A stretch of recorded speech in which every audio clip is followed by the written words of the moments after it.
नमस्कार दोस्तों, स्वागत है आप सभी साथियों का एक स्मार्ट स्टडी पर। साथियों, रेलवे ग्रुप डी परीक्षा 2025-26 यानी देखिए जिनका पेपर अभी बाकी है, जिनका पेपर 2 फरवरी, 3 फरवरी, 4 फरवरी, 5 फरवरी, 6 फरवरी, इसके अलावा 9 और 10 फरवरी को है, उन साथियों के लिए साइंस का मोस्ट एक्सपेक्टेड क्लास लेकर आए हैं, जिसमें आज साइंस के मिक्स क्वेश्चंस रहेंगे, फिजिक्स, केमिस्ट्री, बायोलॉजी के टॉप 50 क्वेश्चंस। जिस टाइप से क्वेश्चंस आपको पेपर में अब तक पूछे गए हैं, आगे आने वाले शिफ्टों में आपसे रेलवे क्या पूछा जा सकता है, वही क्वेश्चंस आपको करवाएंगे। बहुत ही इंपॉर्टेंट ये क्लास है। क्लास 9th और 10th के एनसीईआरटी के वो टॉपिक्स जहां से रेलवे ग्रुप डी में इस बार आपसे क्वेश्चंस पूछे जा रहे हैं, वही टॉपिक्स कवर करके ये मोस्ट एक्सपेक्टेड क्लास है आपके लिए। तो आपको क्लास कंप्लीट देख लेना है। साथियों, आपको बता दें, इसके अलावा जितने भी क्लासेस मैंने ऑलरेडी आपको करवा दिए हैं, जाकर जरूर देख लेना। चलिए फिर बिना देरी किए हुए अपने इस सेशन की शुरुआत करते हैं। साथियों, सभी लोग इस वीडियो के नीचे कमेंट बॉक्स में ये कमेंट करके बता दीजिएगा कि आपका पेपर कब है और किस शिफ्ट में है, ठीक है। तो चलिए देखते हैं क्वेश्चंस। पहला क्वेश्चन है, निम्नलिखित में से कौन सा एक हरे पत्ते का प्राथमिक कार्य नहीं है। देखिए, हरे पत्ते का प्राथमिक कार्य आहार का निर्माण करना, गैसों का विनियमन, जल का वाष्पन, ये सभी तो हरे पौधे का प्राथमिक कार्य है। लेकिन जल और खनिज का चालन, ये जो है हरे पादप का या हरे पत्ते का प्राथमिक कार्य नहीं है।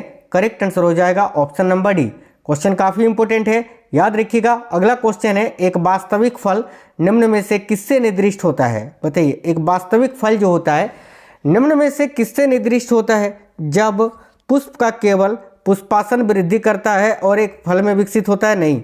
ऑप्शन नंबर डी सही है कि जब पुष्प का केवल अंडाशय फल में विकसित होता है। याद रखना, एक वास्तविक फल किससे निर्दिष्ट होता है, तो ऑप्शन नंबर डी, जब पुष्प का केवल अंडाशय फल में विकसित होता है। नेक्स्ट है, निम्न में से कौन सा कारक बीजों के प्रकीर्णन द्वारा पादपों के प्रवर्धन में योगदान नहीं करता।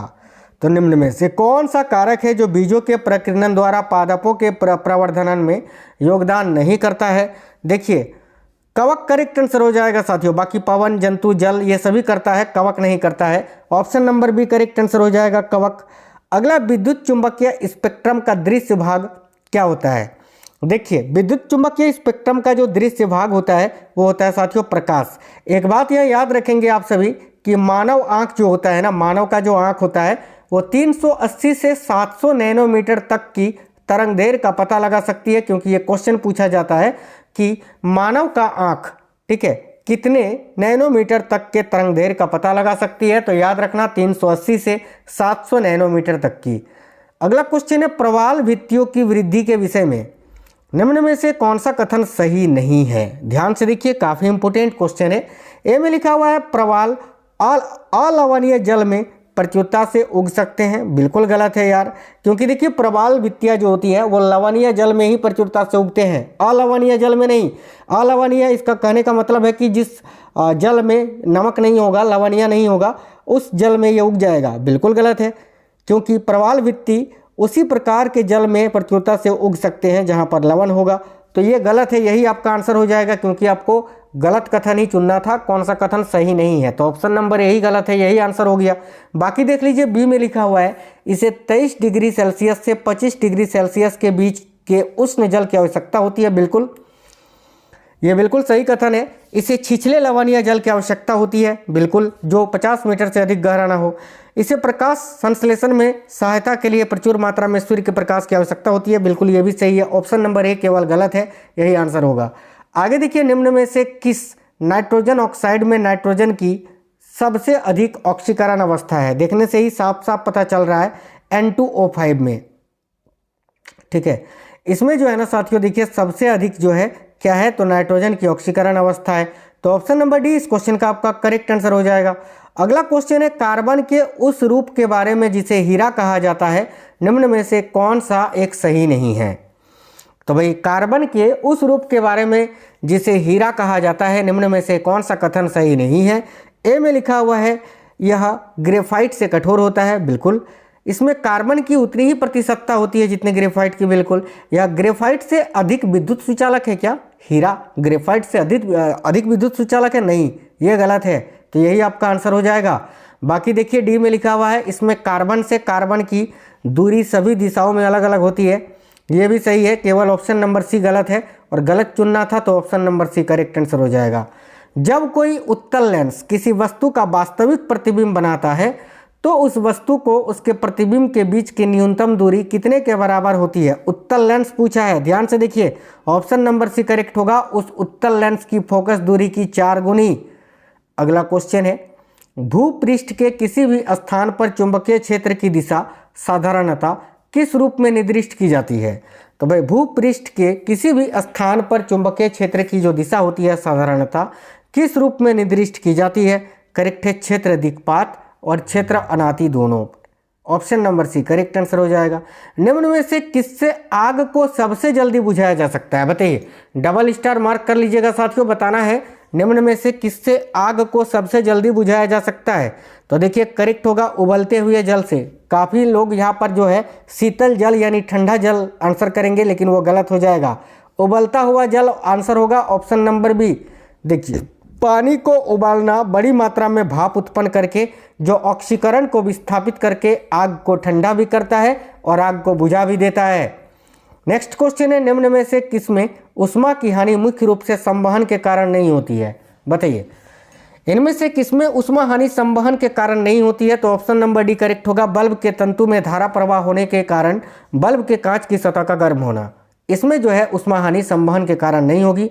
बाकी इन सभी में उष्मा हानि संवहन के कारण होगी, जैसे उबलते जल, भूमि और समुद्री मंद पवन, वात्या भट्टी के चारों ओर वायु का परिसंचरण। ऑप्शन नंबर डी करेक्ट होगा। निम्न में से कौन सा एक लक्षण पादप के तने के रूपांतरण का एक संकेत है। देखिए आलू में आंख का पाया जाना, यही आपका करेक्ट आंसर हो जाएगा। कौन सा एक लक्षण पादप के तने के रूपांतरण का एक संकेत है। तो आलू में आंख का पाया जाना। मानव के नर प्रजनन तंत्र में अधिवृषण, शुक्रवाहक, शुक्राशय और प्रोस्टेट ग्रंथि द्वारा निम्न में से कौन सी भूमिका या भूमिकाएं निभाई जाती हैं। तो right answer option number B हो जाएगा, शुक्राणुओं का परिपक्वन और उसकी गतिशीलता, याद रखेंगे। नेक्स्ट है, निम्न में से कौन सा एक विशिष्ट प्रकार का दूध है जो दूध पिलाने वाली माता में उत्पन्न होता है और यह मानव के नवजात शिशु में प्रतिरक्षा प्रतिक्रिया को विकसित करने के लिए अनिवार्य होता है। तो ऑप्शन नंबर सी नवस्तनीय, जिसको कोलोस्ट्रम कहा जाता है, यानी बच्चे के जन्म के बाद का जो पहला दूध बच्चे को पिलाया जाता है। नेक्स्ट है, कोशिका द्रव्य व केंद्रिका द्रव्य मिलकर क्या कहलाते हैं। तो कोशिका द्रव्य और केंद्रिका द्रव्य मिलकर प्रोटोप्लाज्म कहलाते हैं, जिसको हिंदी में जीव द्रव्य बोलते हैं, आप याद रखेंगे। कोशिका का सबसे बड़ा व सबसे छोटा कोशिकांग क्रमशः कौन सा होता है। मैंने कई बार पढ़ाया है कि साथियों कोशिका का सबसे बड़ा जो कोशिकांग होता है वो होता है केंद्रक और सबसे छोटा जो होता है वो होता है राइबोसोम। तो ऑप्शन नंबर बी यहाँ आपका राइट आंसर हो जाएगा। आगे देखिए, कोशिका द्रव्य में कोशिकांग पाए जाते हैं। कोशिका द्रव्य में इनमें से कौन से कोशिकांग पाए जाते हैं। तो कोशिका द्रव्य यानी साइटोप्लाज्म की अगर हम बात करें ना, साइटोप्लाज्म यानी कोशिका द्रव्य, इसमें माइटोकॉन्ड्रिया, गोल्गी काई, राइबोसोम ये सभी पाया जाता है। Option number D correct answer होगा। केंद्रक झिल्ली रहित कोशिकाएं क्या कहलाती हैं, यानी जिन कोशिकाओं के केंद्रक में झिल्ली नहीं होती है उन कोशिकाओं को क्या कहते हैं। तो प्रोकैरियोटिक कोशिकाएं। Option number B right answer है। कोशिका के आंतरिक पदार्थों का पाचन कौन करता है। डबल स्टार मार्क कर लीजिए, वेरी वेरी इंपॉर्टेंट क्वेश्चन है। कोशिका के आंतरिक पदार्थों का पाचन कौन करता है, याद रखिएगा लाइसोसोम। लाइसोसोम जिसको कोशिका की पाचन थैली, आत्महत्या की थैली के नाम से जानते हैं। नेक्स्ट क्वेश्चन है, प्रोकैरियोटिक कोशिका के उदाहरण कौन से हैं। प्रोकैरियोटिक कोशिका की बात करें अगर तो ये जीवाणु में पाया जाता है, नीलहरित शैवाल यानी साइनोबैक्टीरिया, उपयुक्त दोनों में। तो ऑप्शन नंबर सी उपयुक्त दोनों करेक्ट आंसर हो जाएगा। वैज्ञानिक जॉर्ज पेलेड ने किसकी खोज की थी, बताइए। वैज्ञानिक जॉर्ज पेलेड ने इनमें से किसकी खोज की थी। तो करीब 1955 ईस्वी में जो है ना राइबोसोम की खोज की थी। भाई याद रखना, राइबोसोम की खोज किसने की थी। तो जॉर्ज पेलेड ने की थी। अंत प्रद्रव्य जालिका के प्रकार कौन से होते हैं।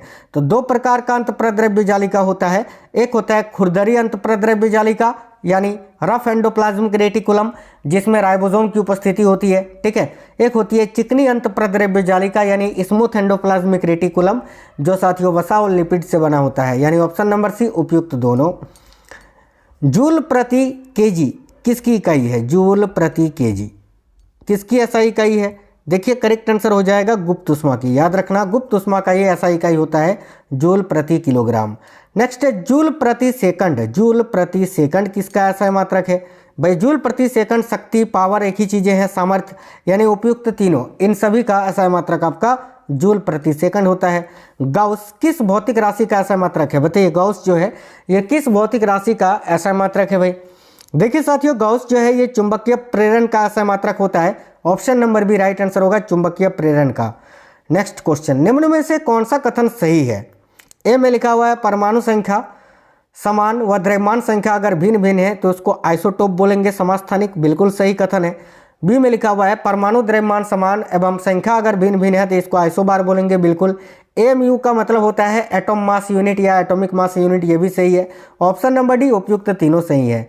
परमाणु की चौथी कक्षा में इलेक्ट्रॉन की अधिकतम कितनी संख्या हो सकती है? मैंने कई बार बताया है 32 होती है चौथी कक्षा में। 4 कक्षाएं होती हैं साथियों, KLMN।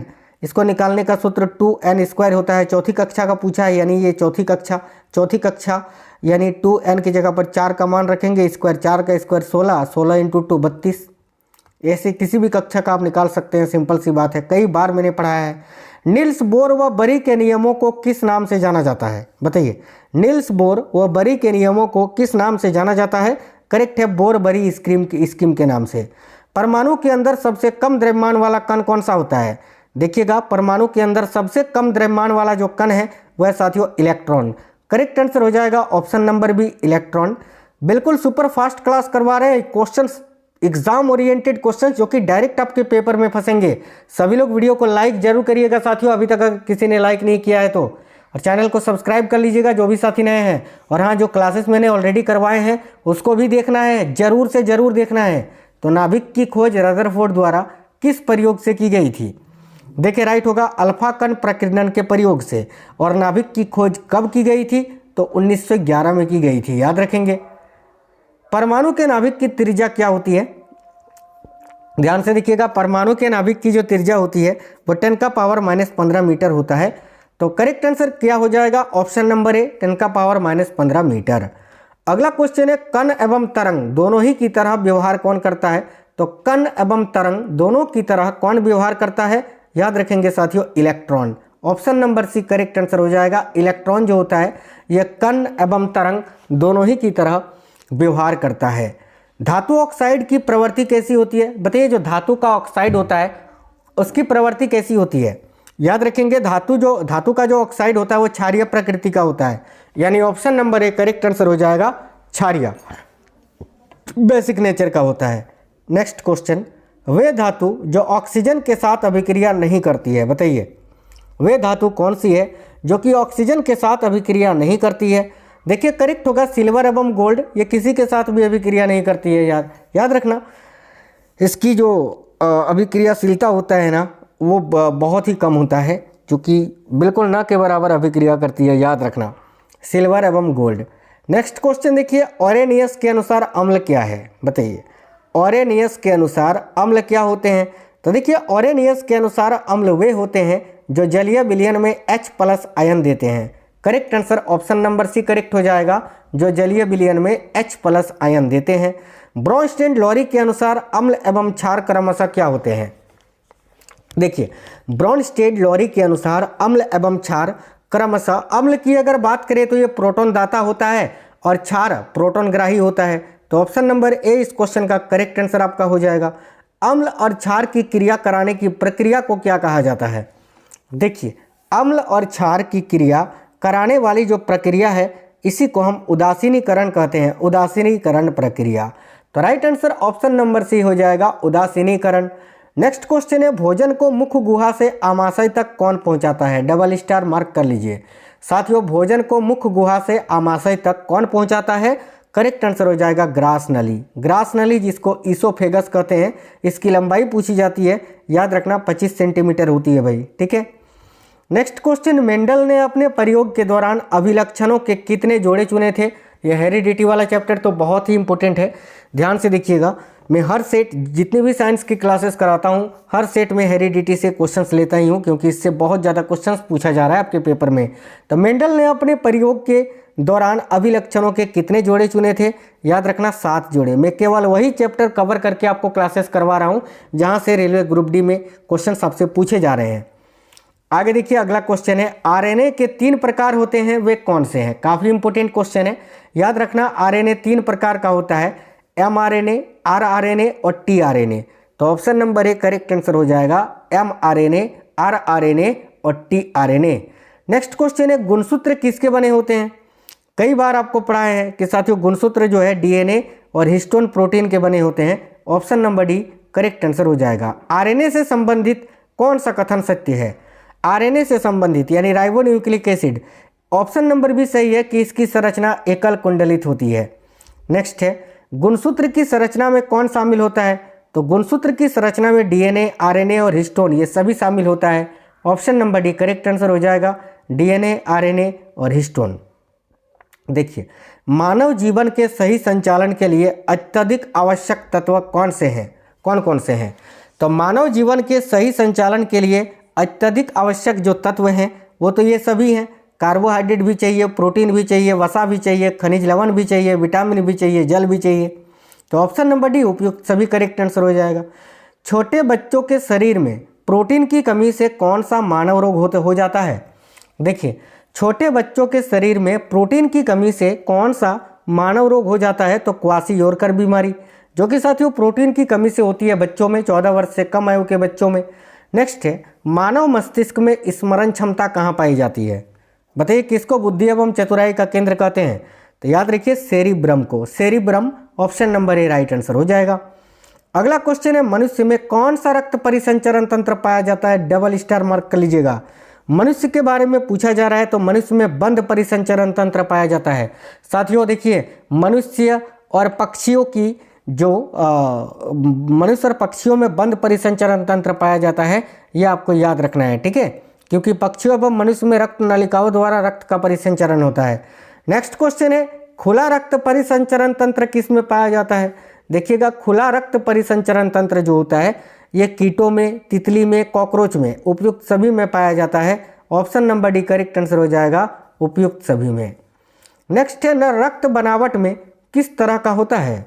तो रक्त की अगर बात करें तो रक्त जो है बनावट में गाढ़ा होता है, चिपचिपा भी होता है, लाल भी होता है। तो option number D correct answer हो जाएगा ना, उपयुक्त सभी। चलिए नेक्स्ट क्वेश्चन देखिए, एक और क्वेश्चन है निम्न में से कौन सा अवयव रक्त में नहीं पाया जाता। एक क्वेश्चन आपसे पूछेंगे भी, अभी उसका आंसर कमेंट बॉक्स में बताना है, होमवर्क का क्वेश्चन है। निम्न में से कौन सा अवयव रक्त में नहीं पाया जाता। आरबीसी, डब्ल्यूबीसी, प्लाज्मा तो पाया जाता है, प्लासेंटा नहीं पाया जाता है। चलिए इसका आंसर बताइए कि रक्त में या रक्त के हीमोग्लोबिन में कौन सा तत्व पाया जाता है।